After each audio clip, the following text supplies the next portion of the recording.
বন্ধুরা দেখতেই পাচ্ছ দিদিভাইয়ের ছেলেটা যে সাপটা ভেঙে দিয়েছিল সেই সাপ তৈরি করে নিয়ে এসে মায়ের হাতে ধরিয়ে দিচ্ছে। তো চলো প্রথম থেকে ভিডিওটা শুরু করি।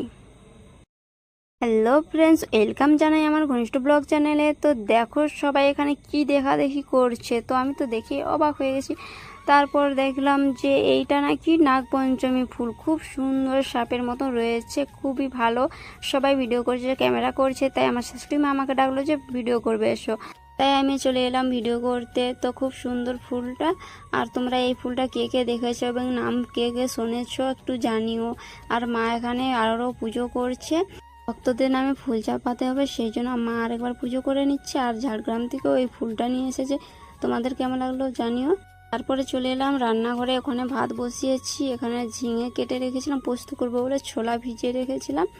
আমাদের থেকে দিদিভাই দাদাভাই এসেছে ওই সবজিগুলো নিয়ে, দেখতে পাচ্ছ কত রকম সবজি রয়েছে, ওইগুলো নিয়ে এসেছে, রান্না করতে হবে। আর আমাদের বাড়িতেও কিছু সবজি রয়েছে, ওটির মধ্যে অনেক সবজি আছে। এই ছাঁচি কুমড়োটা ছোলা দিয়ে রান্না করবো বলে ভিজিয়ে রেখেছিলাম ছোলা। তারপরে চলে এলাম মন্দিরকে আবার। তো হঠাৎ শুনলাম যে সাপ নিয়ে এসেছে, যে সাপটা ভেঙে দিয়েছিল সেই সাপটা বানিয়ে নিয়ে এসেছে। তারপরে মাকে দেখাচ্ছে দিদিভাইয়ের ছেলে, বললো যে কেমন হয়েছে মা? মা বললো ভালো হয়েছে, কিন্তু আমার হাতে তো রাখতে হবে ওইটা।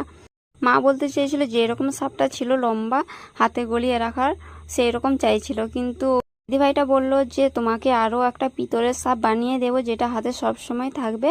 আর এই রূপোর সাপটা বাড়িতে রেখে দেবে, কারণ রাস্তা ধারে বাড়ি, কার কখন নজর পড়বে তো চুরি হয়ে যেতে পারে, সেই জন্য বলল ঠিক আছে, তাহলে 3 দিন আমার হাতে রাখতে হবে, তারপর বাড়িতে রেখে দিবি। তো সাপটা দেওয়ার সময় অনেকেই ভিডিও করেছে, খুব সুন্দর সাপটা এনেছিল, তো খুবই ভালো লাগছিল।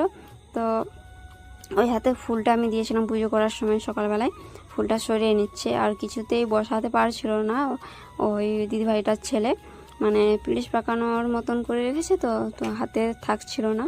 অনেক চেষ্টা করার পরে সাপটা ছিল, আর ও রাখতে পারছিল না, ও বাচ্চা ছিল, তো যেহেতু ওর হাত থেকে ভেঙেছিল সেই জন্য ওকে দিয়েই দেওয়া করাচ্ছে। এইবার চলো আমার রান্নাঘরে। তো দেখো আমি এখানে ডাল করে নিয়েছি আর কুমড়োর তরকারি এটাতে, আর এখানে আছে কুঁদরি ভাজা। আর এই পাশে দেখো এই ছোটো হাঁড়িটাই রান্না বসিয়েছিলাম, তারপরে ওই বড়ো হাঁড়িটাই বসেছি, তার কারণ ওই দিদিভাইটা খাবে। আর ওইখানে বড় কড়াটাই রান্না করেছিলাম, আর ছোটো কড়াটা ওখানে তুলে রেখে দিয়েছি। তোমাদের দাদাভাই এখানে খেতে বসে পড়েছিল, আর অনেকটাই দেরি হয়েছে, সেই জন্য আমিও খেয়ে নিয়ে মন্দিরের সামনে চলে এলাম দিদিভাইটাকে ডাকতে। ওদের এখনো হয়নি, তাই আমি এখানে ভিডিওটা শেষ করলাম। বন্ধুরা।